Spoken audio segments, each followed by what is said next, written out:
Bonjour à toutes et à tous et bienvenue pour cette vidéo avec deux sujets mais qui sont en lien l'un avec l'autre concernant la manipulation, la censure.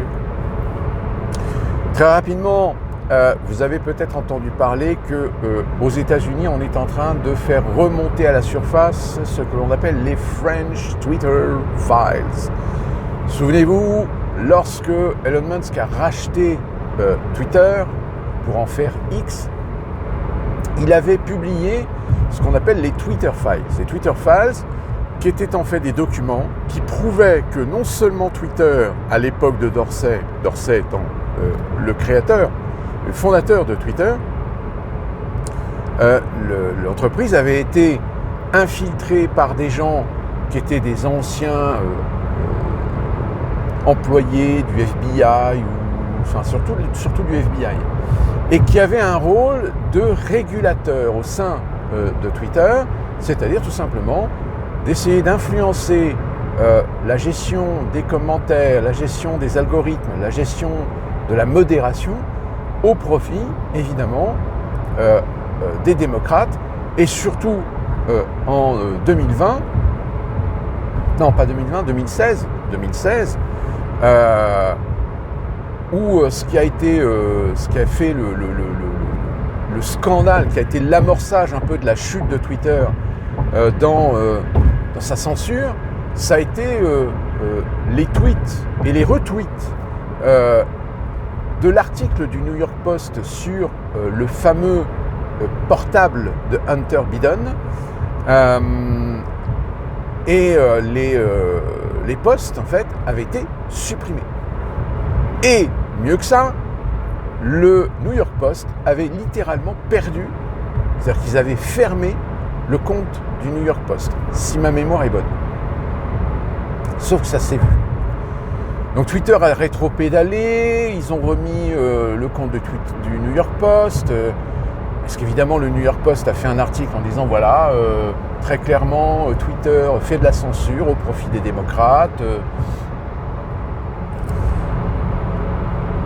La suite, vous la connaissez, etc.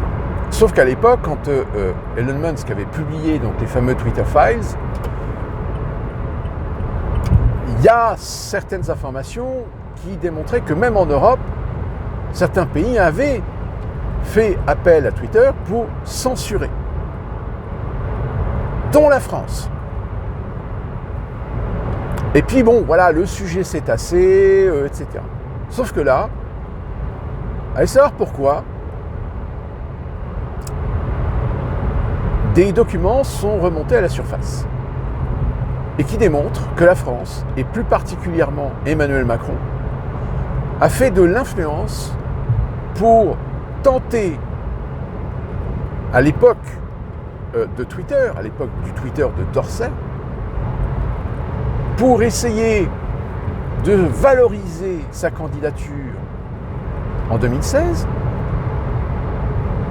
la campagne de 2017, essayer de maîtriser Twitter de telle manière à éviter ou d'essayer de censurer l'opposition, voire même des informations concernant sa femme, sa relation, ses origines.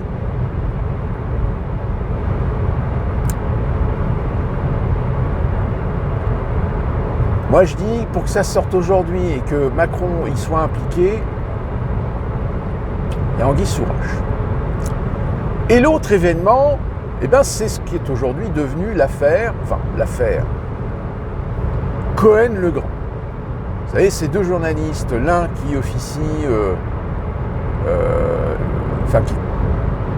qui est sur l'émission C'est à vous sur France 5, qui est aussi sur une radio, je ne sais plus si c'est RMC ou Europe 1. Non, c'est plus Europe 1 puisque... Mais bon, les radios où il est passé, apparemment, il n'a pas laissé de très bons souvenirs. Il y a beaucoup de gens qui disent que c'est un con, c'est un abus de sa personne, d'un égocentrisme absolu, etc. Et Legrand, qui est journaliste à France Inter. Et ces deux personnes ont rencontré deux responsables socialistes et ont été filmés. Et leurs propos, j'ai envie de dire, ne surprennent pas. Mais par contre, apportent de l'eau dans le vin du fait que le service public, puisque je rappelle que France 5 fait partie du groupe France Télévisions, que France Inter fait partie du groupe Radio France, et que de fait, ces gens étaient en train de dire que ils feront tout pour essayer de dénigrer ou de mettre en difficulté des candidats, et plus particulièrement Rachida Dati. Qu'est-ce qu'ils n'ont pas dit? Et donc évidemment actuellement sur les réseaux sociaux, dans les médias, vous avez la gauche qui réagit en disant oui mais regardez Pascal Praud sur CNews, il fait la même chose, etc. Alors qu'ils aient été pris la main dans le sac à leur insu, j'ai envie de dire, en effet ça pose un problème éthique, mais j'ai envie de dire, quand vous filmez à leur insu des gens de droite ou d'extrême droite sur des propos, vous êtes bien les premiers à vous en servir pour servir la sauce. Et là, il n'y a pas d'éthique. C'est une information, c'est important que les Français le sachent. Donc j'ai envie de dire, excusez-moi du peu, mais pour Cohen et Legrand, c'est pareil. Deuxièmement, on ne peut pas empêcher des journalistes, de par leur position, d'avoir parfois des partis pris. Mais alors ça veut dire que dans ce cas-là, ce sont des journalistes politiques, militants et engagés. Et donc dans ce cas-là, ça doit être alerté, averti auprès de l'auditoire que celui qu'ils écoutent, que celui qu'ils regardent, est un journaliste militant. Patrick Cohen est un journaliste militant. Monsieur Legrand est un journaliste militant. Barthez est un journaliste, présentateur militant. Car ils défendent la pensée unique, le politiquement correct,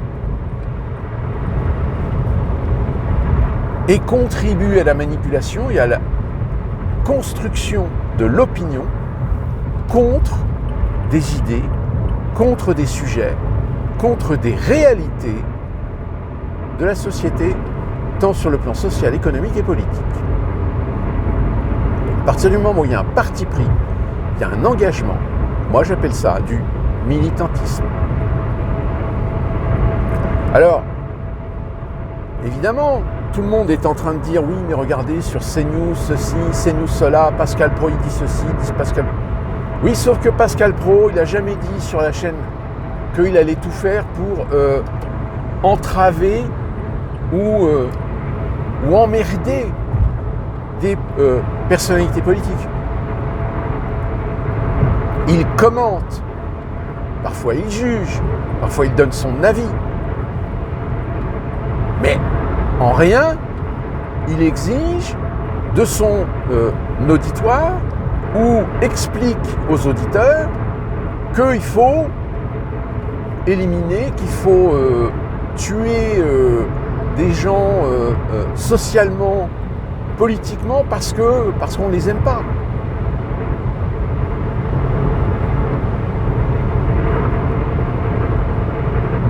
Donc, à partir du moment où, quand vous avez un camp du bien qui commence à montrer du doigt le camp du mal, parce qu'ils font ceci ou cela, donc ça veut dire que nous, on a le droit de le faire aussi, non, dans ce cas-là, t'es pas éthique, puisque tu te rabaisses exactement au même niveau que celui que tu dénonces.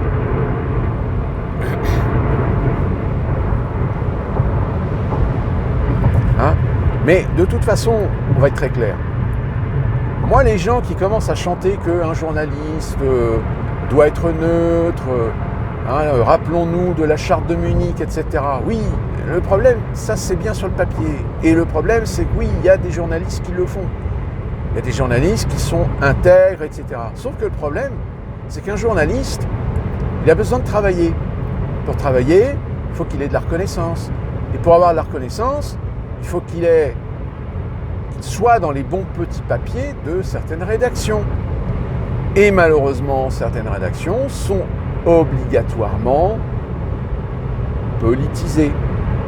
Que ce soit du service public ou du privé.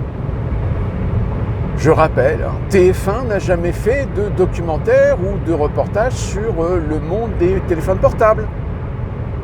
Ou sur le monde, par exemple, sur le milieu du BTP ou même les problèmes et les scandales qu'il y a eu à Dubaï ou en Arabie Saoudite sur l'esclavage moderne des ouvriers dans la construction des grands trucs pharaoniques, etc. Vous ne verrez jamais des reportages comme ça sur TF1 et LCI. Tout simplement parce que regardez qui est propriétaire de ces deux chaînes.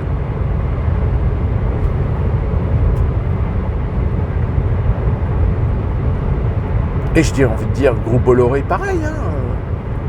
Si vous regardez le groupe Bolloré, vous verrez que sur CNews, on ne parle pas trop de cinéma, par exemple. Là, actuellement, c'est un sujet. J'ai fait une vidéo récemment. Je n'en ai pas entendu parler sur CNews. Pourquoi ? Tout simplement parce que le groupe Bolloré, c'est Canal+. Canal+, c'est le cinéma.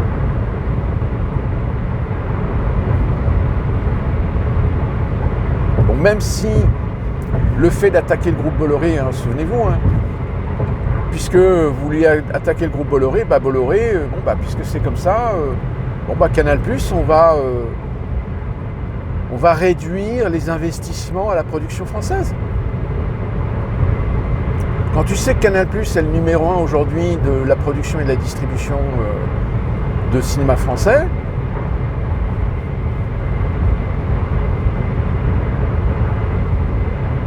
mais de toute façon, j'ai envie de vous dire qu'ils ont peur. Aujourd'hui, quand on voit les gesticulations dans le milieu politique, on sent bien qu'ils ont peur. Ils ont peur de l'émergence, de l'apparition d'une personnalité apolitique et qui pourrait, en effet, être la symbolique du symptôme Trump. Car je rappelle, Trump est un symptôme. C'est-à-dire que c'est un mec qui n'a jamais fait de politique, qui n'a jamais été élu, et qui du jour au lendemain, paf, déboule dans le paysage politique pour une campagne présidentielle, et paf, il est élu. Pourquoi ? C'est pas parce que les Américains qui ont voté pour lui sont des crétins. C'est parce qu'il y a beaucoup d'Américains qui en ont tellement marre de se faire enculer, de se faire avoir, de se faire emmerder, de se faire cracher dessus par la tradition politique démocrate et républicaine, qu'ils se sont dit, non, on en a marre, on va pas voter pour des gens qui se foutent de notre gueule, qui nous ont envoyé des fils et des filles, des pères et des mères dans des guerres qui n'ont servi à rien, qui ont sauvé la finance, qui a fait perdre des millions et des millions, voire des milliards de dollars à des gens qui ont foutu des personnes âgées parce que leur retraite, c'était une retraite par capitalisation, je vais y arriver, et que malheureusement, à la crise de 2008, vous avez tout perdu.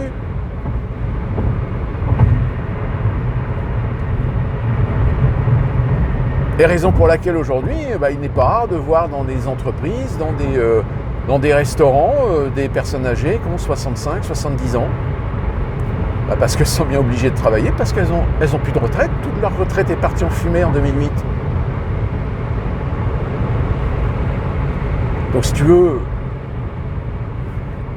quand tu sais que tu as élu un démocrate ou un républicain et qu'il n'y en a aucun des deux qui a essayé de mettre le holà dans les affaires de la finance internationale pour éviter de faire des conneries. Quand il y a un mec qui s'appointe et qui s'appelle Donald Trump, voilà, bingo. J'ai envie de dire, Macron a aussi bénéficié un petit peu de ce phénomène, parce que Macron, il n'a jamais été élu.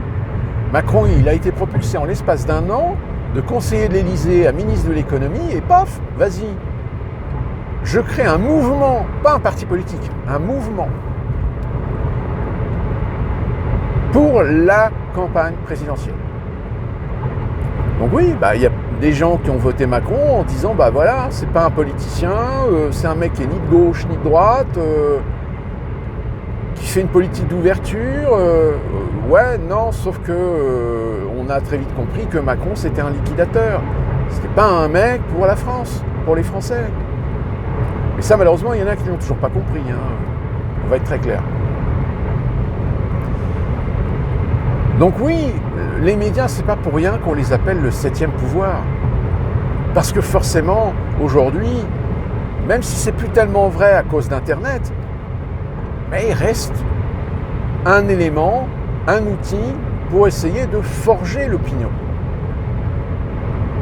Et preuve que ça marche encore aujourd'hui, puisque vous avez des gens qui ne font que répéter ce que les médias leur disent de penser.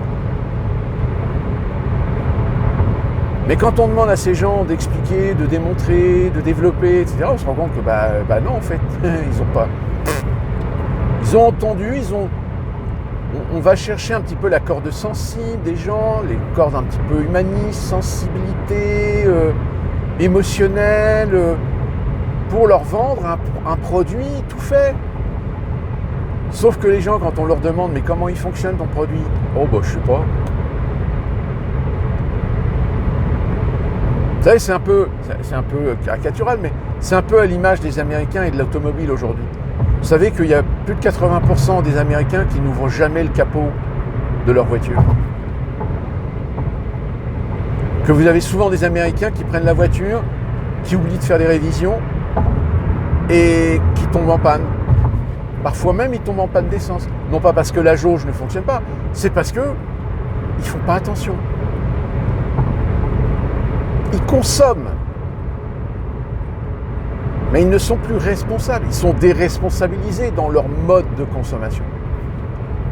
Et du coup, ça te fait des gens qui font des trucs mais qui ne réfléchissent pas, qui ne regardent pas, qui ne font pas attention.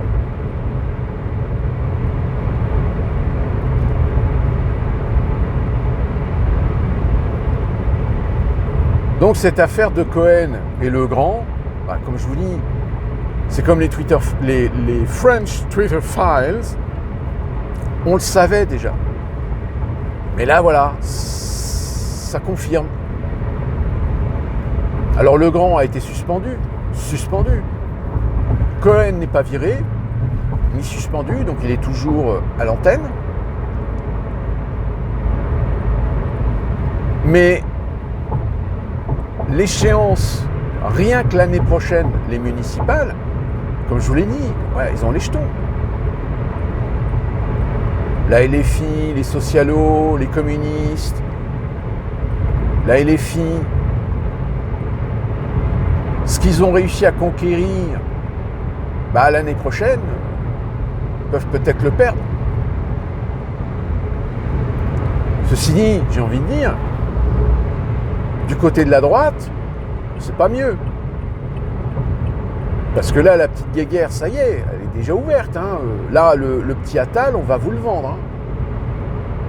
Là, Édouard Philippe, je pense que ça y est, c'est mort. Ils ont compris que le mec, il passera pas le cap. Quasiment tous les sondages le mettent bien derrière, Mélenchon, même Attal, etc. Donc, je vous le dis, là, le dauphin, c'est Attal.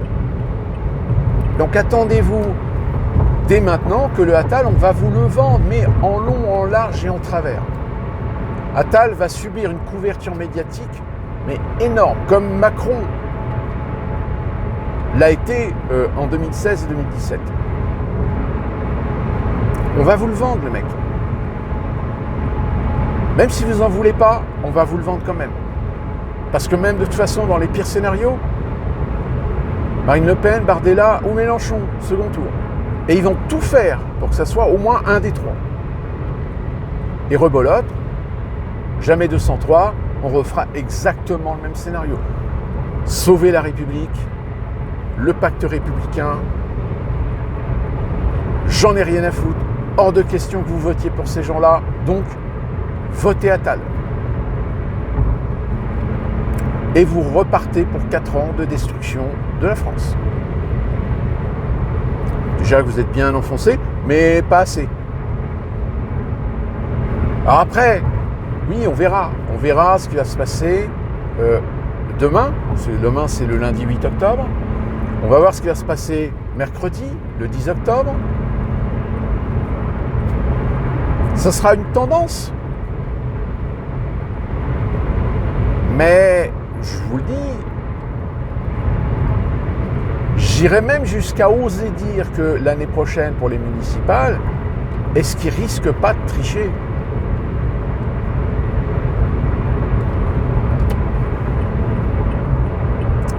Et avant de terminer, juste pour la petite anecdote, la petite info, le couple Macron va être défendu par un cabinet d'avocats. Donc, je crois qu'ils s'en sont déjà pour 20 millions de frais.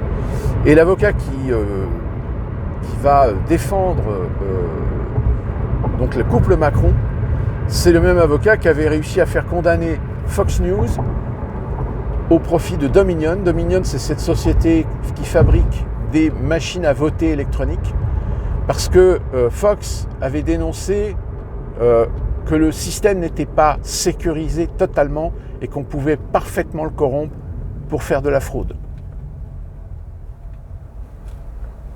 Alors, aujourd'hui, on n'a pas de preuve que Dominion a pu utiliser ces machines pour essayer d'influencer l'élection de 2016 comme celle de 2020. Mais il y a des flous, voilà, il y a des zones obscures. Parce que bon, le vote électronique aux États-Unis, c'est une bonne pratique. Sauf que la pratique, elle dépend des États. Encore, c'est, je vous dis, le bordel. Mais c'est un bordel dans lequel, justement, on peut réussir à faire de la fraude. Parce que chaque État a la responsabilité de l'organisation des élections présidentielles. Et pas que.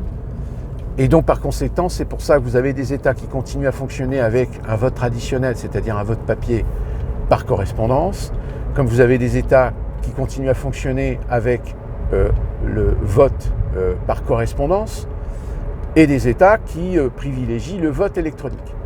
Sauf que le problème, c'est que le vote électronique, il n'y a pas qu'une seule société à l'échelle fédérale.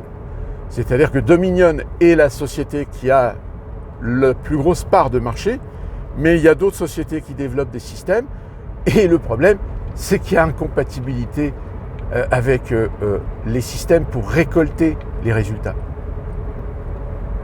Donc vous comprenez bien que dans une chaîne, si vous avez déjà un problème de compatibilité, dans cette problématique de compatibilité, vous pouvez y intégrer une fraude. Et ça ne se voit pas.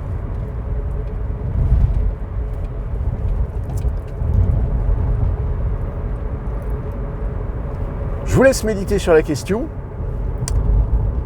Mais oui, de toute façon, si vous êtes... Déjà, de toute façon, on voit bien que les audiences des chaînes mainstream aujourd'hui sont en chute libre. CNews est passé aujourd'hui première chaîne d'information. Et ça aussi, ça les énerve. Ça les énerve parce qu'ils perdent de l'audience. Et donc, ça veut dire qu'ils perdent la capacité d'imposer, de construire l'opinion chez les Français. Ça va être comique, je vous le dis. D'ici là, qu'on se retrouve pour une prochaine vidéo, portez-vous bien et d'ici là, gros bisous.